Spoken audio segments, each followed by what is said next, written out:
Most people think demons just wait for you to sin. They don't.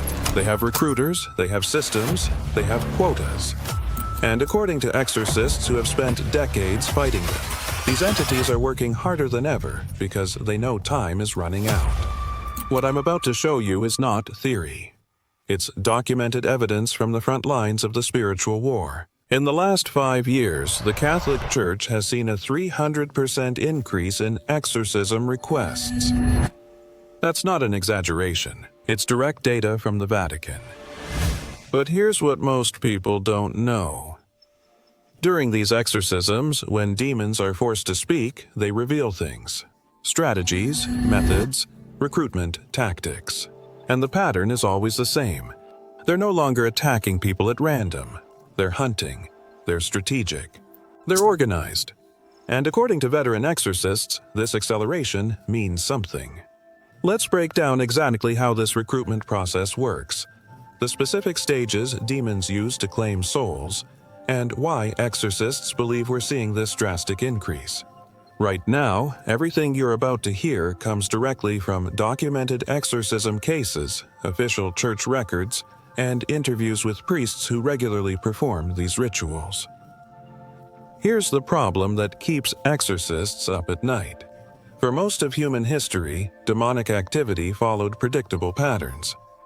People dabbled in occult practices, opened doors through grave sins, and demonic oppression or possession followed. But something changed in the last 2 decades. The attacks became more sophisticated, more targeted, more systematic.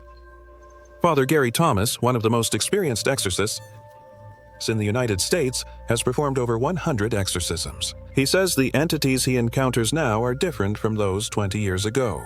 They're more aggressive, more organized, work in teams, and openly talk about recruitment numbers as if running a business. During an exorcism in 2019, a demon was forced to reveal its assignment. It wasn't just tormenting this person, it had a list. Multiple specific vulnerabilities for each person, attack times, backup plans. If the main approach failed, this wasn't random evil. It was coordinated spiritual warfare with clear objectives and measurable outcomes. Father Vincent Lampert, the official exorcist of the Archdiocese of Indianapolis, documented a case where a demon bragged about its promotion.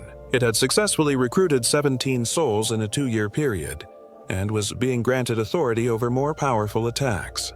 Think about it. Demons have hierarchies. They have performance reviews. They're promoted based on how many people they drag down. The challenge exorcists face today is that these recruitment methods have evolved alongside human society. Demons no longer need to appear in dramatic supernatural manifestations.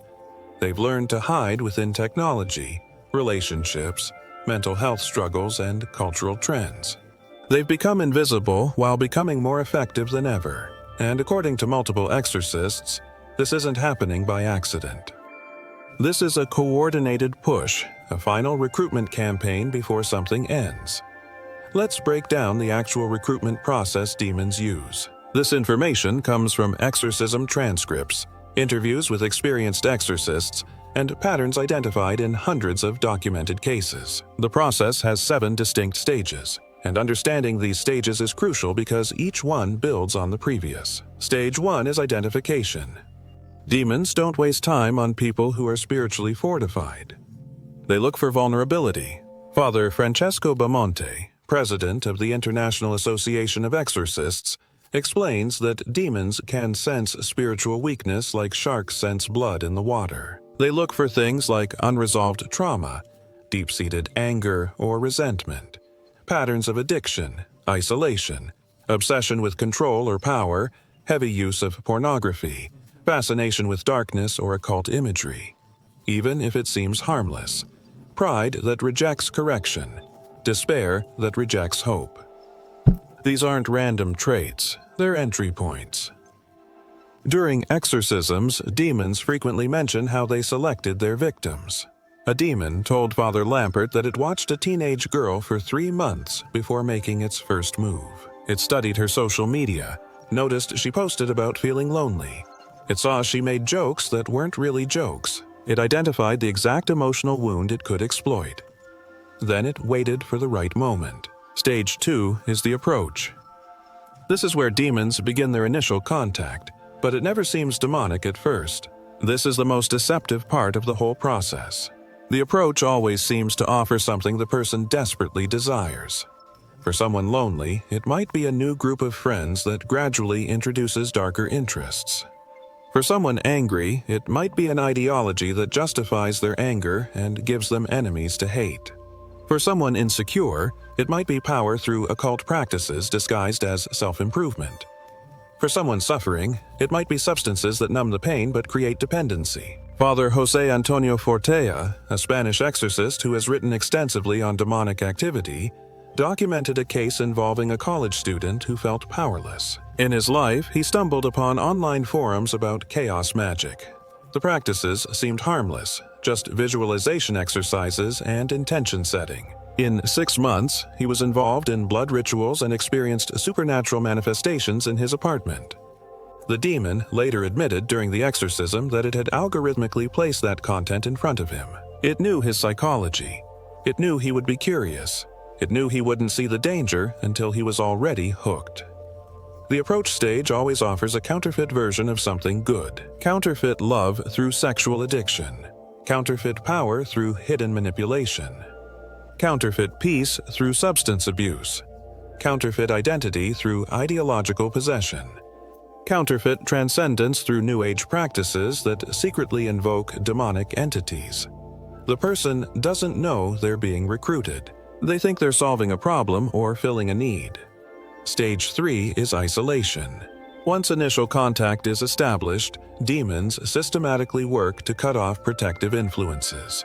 This happens so gradually that most people don't realize it until it's already done.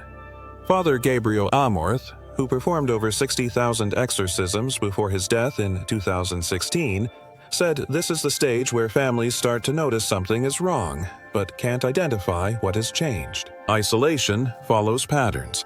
The person begins to distance themselves from family members who practice faith. They stop going to church or praying but rationalize it as simply not feeling connected anymore. They cut off friends who might question their new behaviors or beliefs. They stop doing activities that used to bring them healthy joy. They sleep less and spend more time online, especially during the late hours of the night when they are psychologically vulnerable. Their media consumption becomes darker.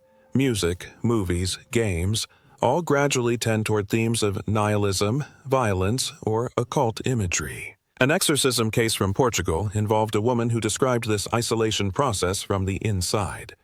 She said she felt everyone in her life was becoming annoying or critical. Her mother's concern felt like reprimand, her friend's faith felt like weakness, her boyfriend's love felt like control. She preferred to be alone because that's when she felt most herself, except she wasn't alone. She was being systematically separated from everyone who could help her, and the thoughts telling her this was healthy independence weren't coming from her own mind.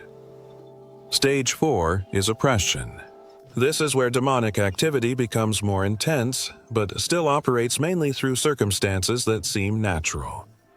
The person experiences what feels like a streak of bad luck or worsening mental health.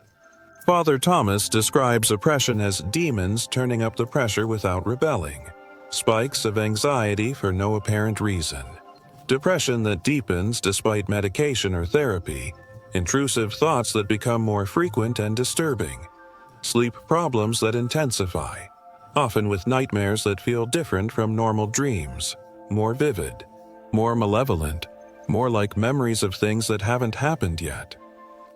Physical symptoms begin to appear.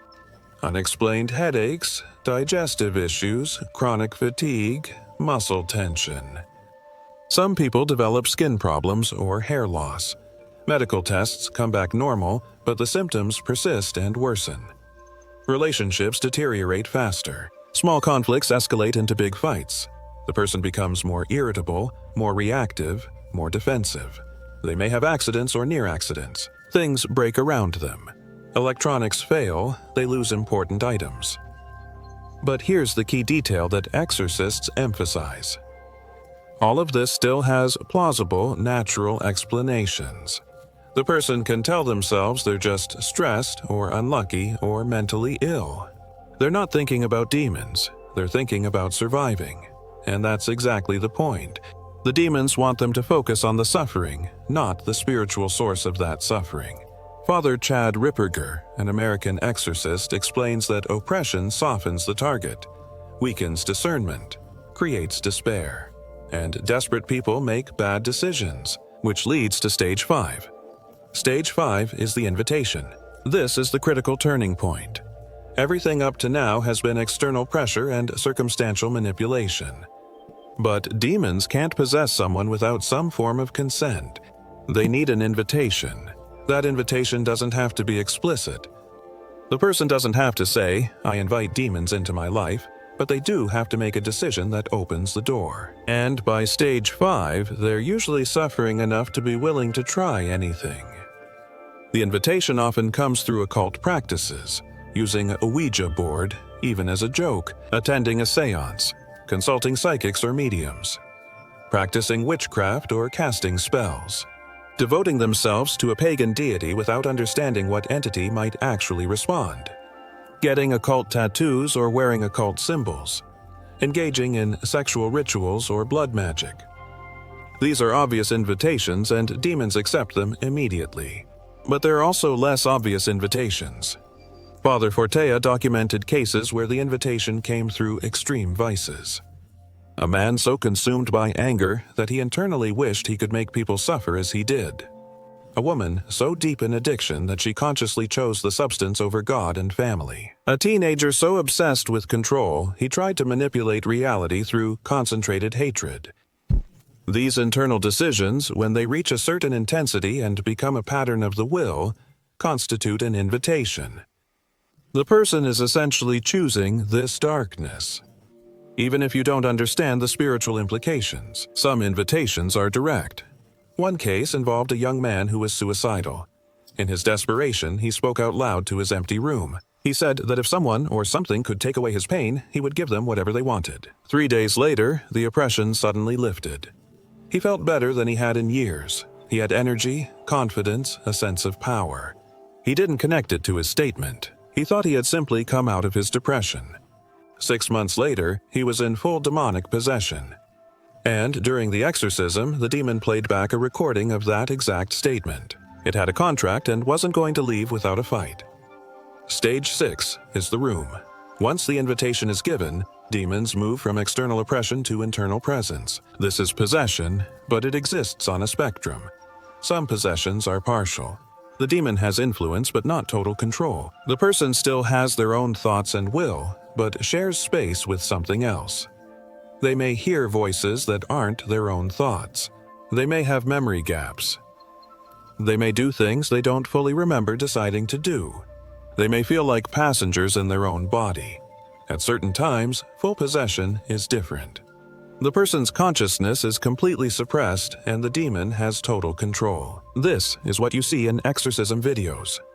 Supernatural strength, speaking in languages they never learned, knowledge of hidden information, violent reactions to blessed objects or sacred names, voices that don't match their natural voice, body contortions that shouldn't be physically possible, levitation, in some extreme cases.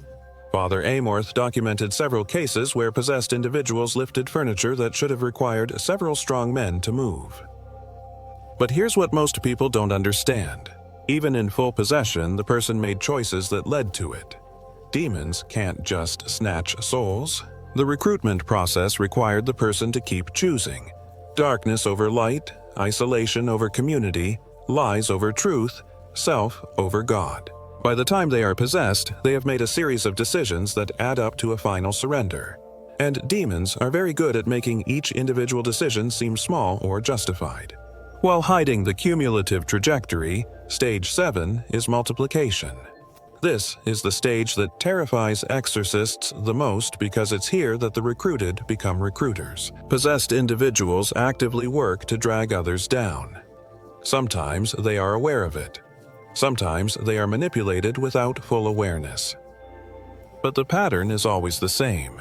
They target people they used to know, family, friends, romantic partners.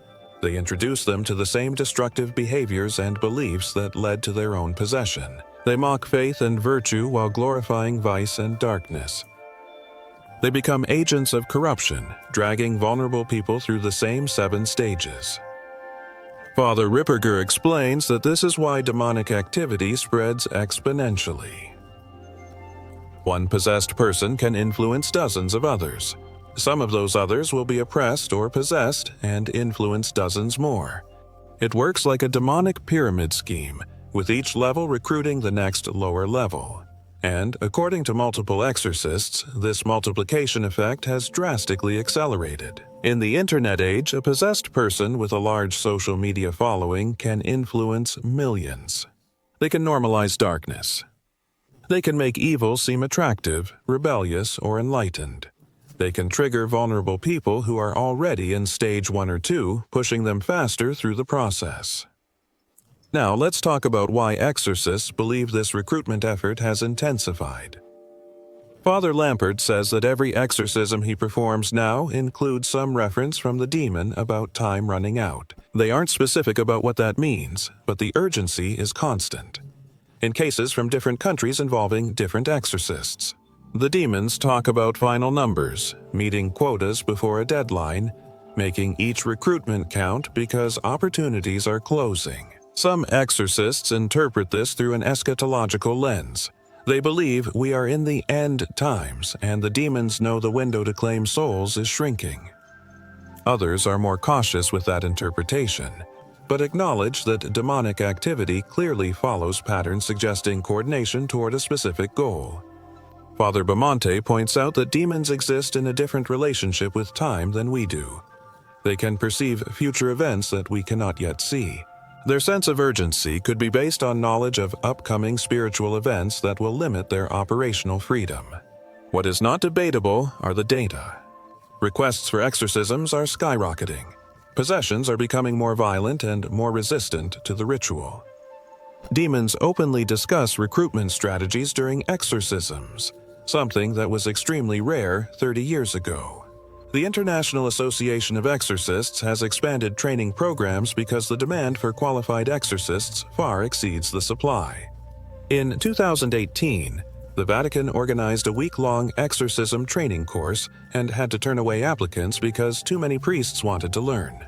There's also the cultural dimension.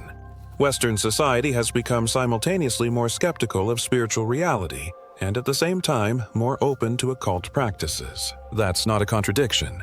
From a demonic perspective, it's ideal. People don't believe in demons, so they don't protect themselves against them. But they do believe in manifestation, energy work, and spirit contact, so they open doors without recognizing the danger. You have teenagers playing with Ouija boards they bought in stores. You have adults consulting tarot readers and attending new moon rituals. You have influencers teaching millions of followers how to cast spells.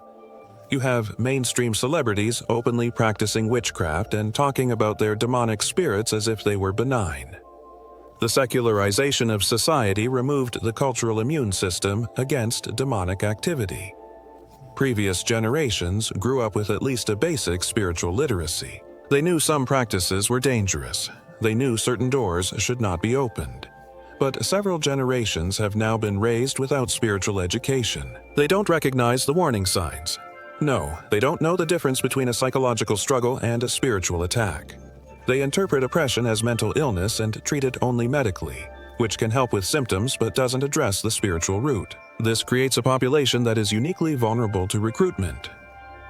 Father Thomas shared a case that illustrates this perfectly. A woman in her 30s came to him after years of treatment for resistant depression and anxiety.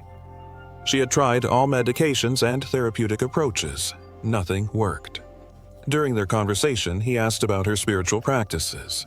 She mentioned she did daily tarot readings and had a spirit guide she channeled for advice. She had been doing it for 8 years. She saw no connection between these practices and her mental health issues. For her, spiritual things helped her deal with mental health issues. She didn't understand that she had invited something 8 years ago and it had been oppressing her since then, making her increasingly dependent on it while worsening her life. After giving up those practices and going through deliverance prayers, her symptoms improved more in 2 weeks than they had in 8 years of treatment. The demon had been posing as a helpful spirit guide while systematically destroying her mental health so she would continue to depend on it. That's the level of deception we're dealing with. These entities are ancient. They are intelligent. They understand human psychology better than we understand ourselves, and they have had thousands of years to perfect their recruitment tactics. Let's talk about the specific vulnerabilities that demons exploit most effectively in modern recruitment. Exorcists have identified several areas where they concentrate their efforts.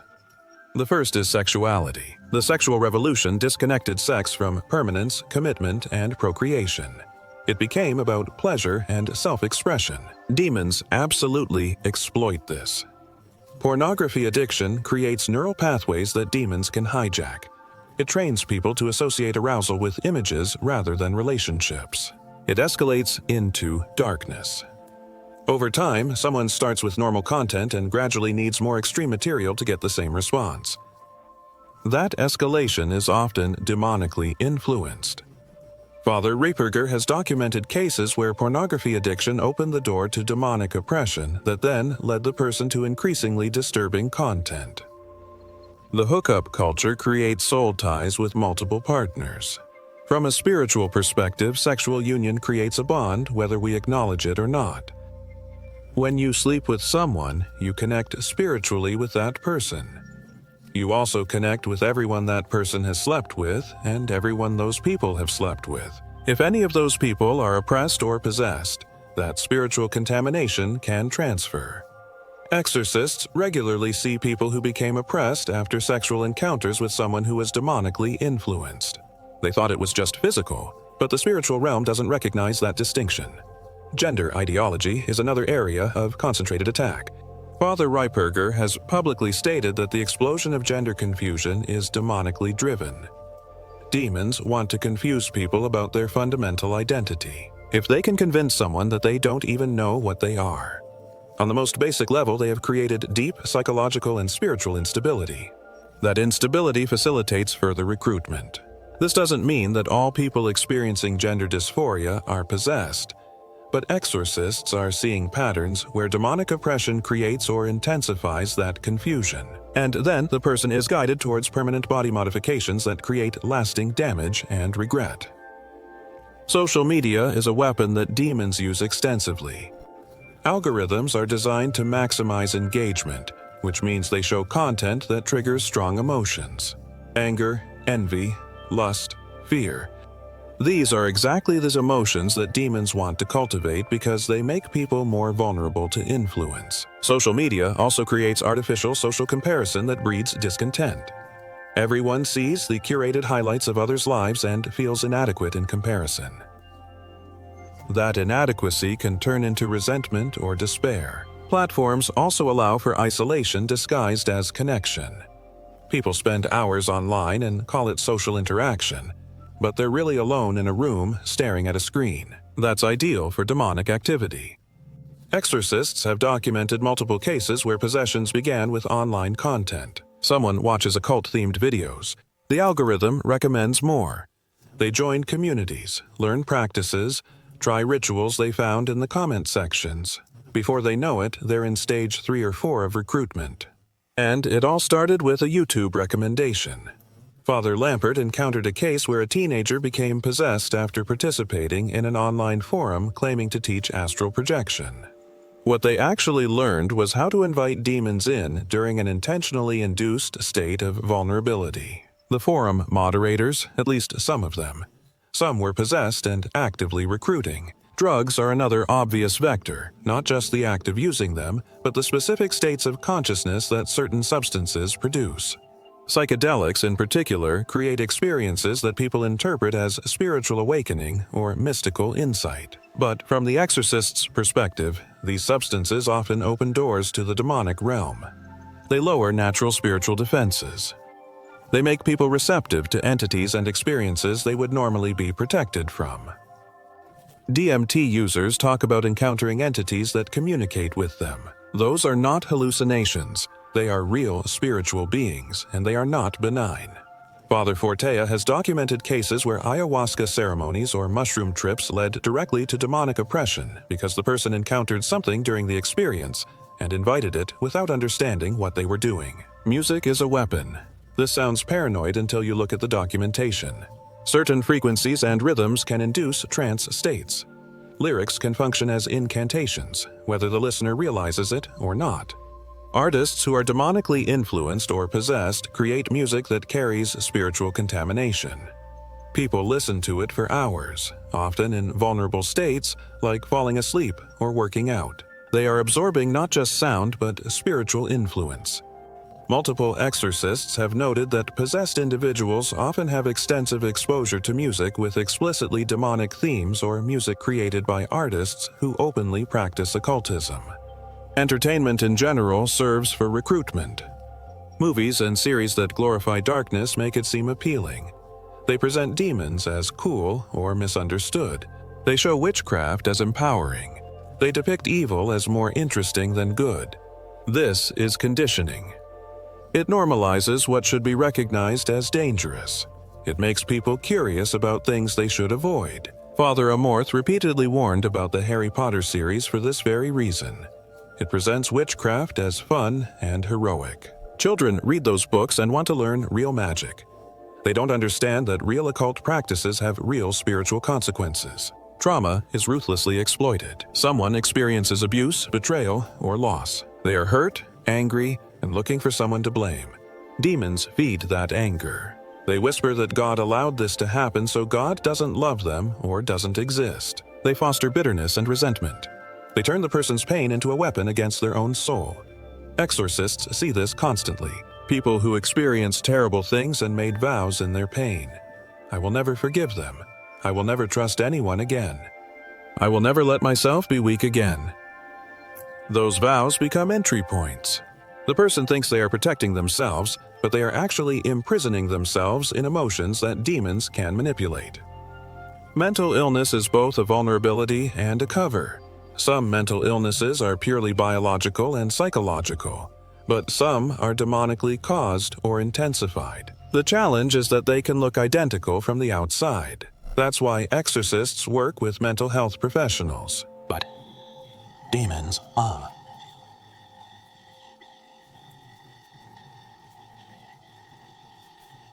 If someone is experiencing demonic oppression but believes it's just depression or anxiety, they will never address the spiritual component. They will treat the symptoms without touching the cause. And the medical establishment is mostly materialistic.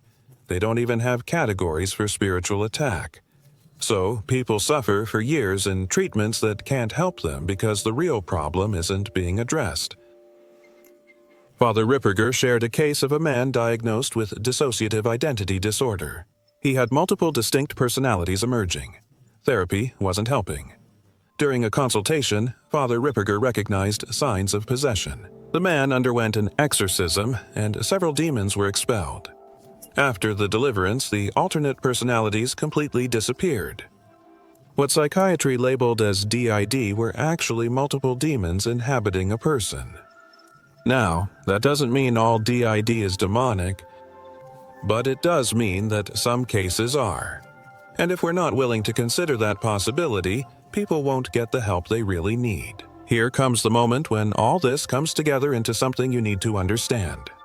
During an exorcism in Rome in 2021, Father Bamonte was facing a particularly powerful demon that had possessed a young woman for more than 3 years. The exorcism had been going on for hours. The demon was being forced through the ritual to reveal information and said something that Father Bamonte later described as the most chilling statement he had heard in decades of exorcism ministry. The demon said, "We don't care about those who reject God. Obviously, we already have them. We don't even care much about those who are lukewarm. They're easy when we need them. The ones we focus on now are those who think they're safe, those who pray sometimes and think that's enough. Those who go to church but live like the world. Those who believe in God but don't actually follow Him. Those are our targets now because they think they're protected, but they're not. And when we get them, they don't even realize it's happening until it's too late. Their families keep thinking they're just going through a phase or struggling with their mental health. By the time someone realizes it's spiritual, we've already won. This is the key moment. The recruitment campaign is not primarily focused on obvious sinners or those who openly reject God. It focuses on committed believers, people who have one foot in faith and one foot in the world, people who identify as Christians but consume the same media as everyone else, who engage in the same sexual ethics as the culture, who are as materialistic and self-centered as non-believers, who pray when they're scared but ignore God when they're comfortable. These people think they're safe because they believe. But belief without obedience is not protection. It's vulnerability disguised as security. James chapter 2 verse 19 says even the demons believe and tremble. Belief is not enough. The demons know God exists. They know Jesus is Lord. That knowledge doesn't save them because they are in rebellion. And humans who believe but live in functional rebellion are in the same position. They don't have the protection they think they have. They've left doors open while assuming their occasional prayers cover them, and demons are coming through those doors. That's why recruitment is accelerating. There's a whole generation of people who grew up with some Christian background but without real discipleship. They have enough of Jesus to feel safe and enough of the world to be compromised. They don't read the scriptures, don't have a prayer life, don't communicate with other believers, don't confess their sins, nor pursue holiness, but they believe so they think they're fine. And demons are greatly exploiting that demographic because they are spiritually illiterate, culturally compromised, and overly confident in their position. Exorcists are sounding the alarm. This is not fear-mongering, it's documentation from the front lines. Spiritual warfare is intensifying. Recruitment tactics are more sophisticated than ever. And the main targets are people who think they aren't targets. If that's you, if you're someone who believes in God but hasn't really surrendered your life to God, you need to understand you're in the most dangerous category right now. You have no excuse of ignorance, but you also have no power of obedience. You know enough to be responsible, but not enough to be protected. Let's tie this together. Demons recruit souls through a 7-step process: identification, approach, isolation, oppression, invitation, habitation, and multiplication. This is not random, it's systematic. They seek vulnerability, offer counterfeits, cut off protection, apply pressure, secure consent, establish presence, and use the captured to capture others. The process exploits modern culture in every sexual brokenness, digital isolation, hidden curiosity, substance use, trauma, mental health struggles, compromised faith. The recruitment campaign has drastically intensified in recent years. All indicators show an acceleration: more requests for exorcism, more violent possessions, more open discussion of demons about quotas and deadlines. Exorcists from different countries and denominations report the same patterns. This is coordinated, this is intentional, this is escalating. The main targets right now are not the obviously lost, they are the functionally compromised. People with backgrounds, crises, but worldly lives. People who believe but don't obey. People who pray occasionally but live independently. People who think their half-hearted faith provides full protection. It doesn't. Those open doors, those compromises, those areas where you've chosen comfort over obedience, those are entry points, and demons are systematically exploiting them. Protection is available, but it requires more than belief. It requires an active relationship with God. Daily prayer, regular scripture reading, confession of sins, participation in the Christian community, sacramental life for those in traditions that have it, obedience even when it's costly, holiness as a lifestyle, not just an idea, spiritual disciplines that strengthen your soul against attack. You can't be passively protected in an active war. You have to engage, you have to fight, you have to choose a side and live as if you've chosen it.